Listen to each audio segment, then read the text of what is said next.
The Reverend Ed Covert was the rector of Emmanuel for 12 years, beginning in 1999. Today he continues a series on the language of a building. Hello again. Indeed, buildings do have a language, a very rich language, in fact. And one of the first things that I do when I visit a church is to just walk around and read all of the plaques and the memorials, because I might not know the people who are mentioned, but it can tell you an awful lot about a parish. For example, the plaque here in the corner. It mentions the Gibbs Scholarship Fund was established in 1967 in honor of the Reverend J. Lewis Gibbs. Well, let's talk about that first.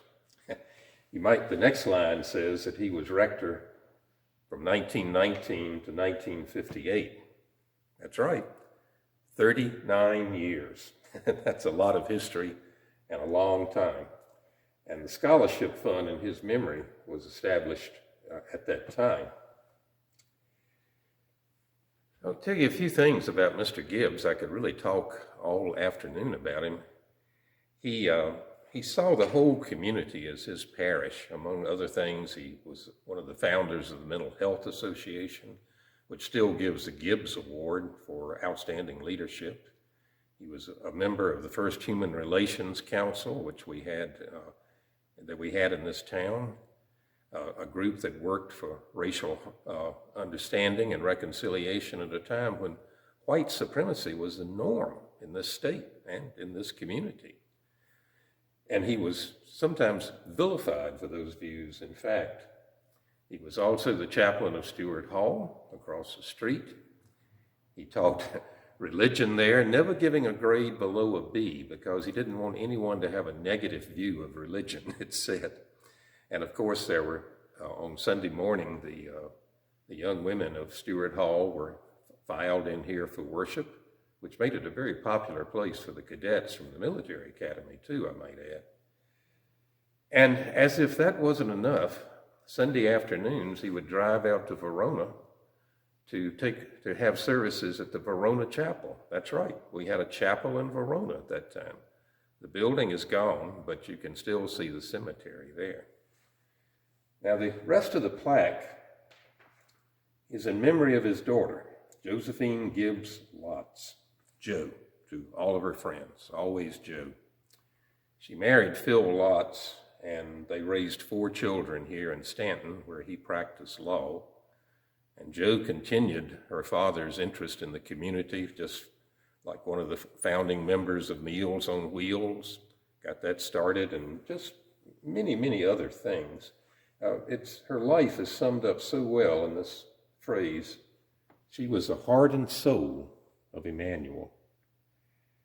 Now, what I remember the most about Jo, she was singing in the choir when I came here, is that she was a wonderful source of advice and friendship to me. I went to her several times for advice on an issue in the parish that I was not real sure about. She always gave straightforward advice. And that's a nice way of saying that she could be very blunt at times. But even if I didn't want to hear what she said, if it was completely opposite of what I was thinking, she always managed to say it in love, never in anger. Now that's a spiritual gift. I wish I had it, don't we all? Truly, she was the heart and soul of Emmanuel.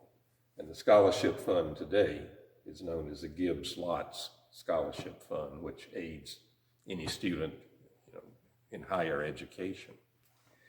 So you see, parishes are really about generations. You can read plaques and begin to understand this. It's not just us today. It's everything that's gone before us and everything that will follow. One of my favorite prayers sums it up. It says, "When we shall have served thee in our generation, we may be gathered unto our fathers in favor with thee, our God." So, hope you found that interesting, and if you'll excuse me, I want to read some more plaques now. O God, whose days are without end and whose mercies cannot be numbered, make us, we beseech thee, deeply sensible of the shortness and uncertainty of life, that when we shall have served thee in our generation, we may be gathered unto our fathers in favor with thee, our God, and in perfect charity with the world. Amen.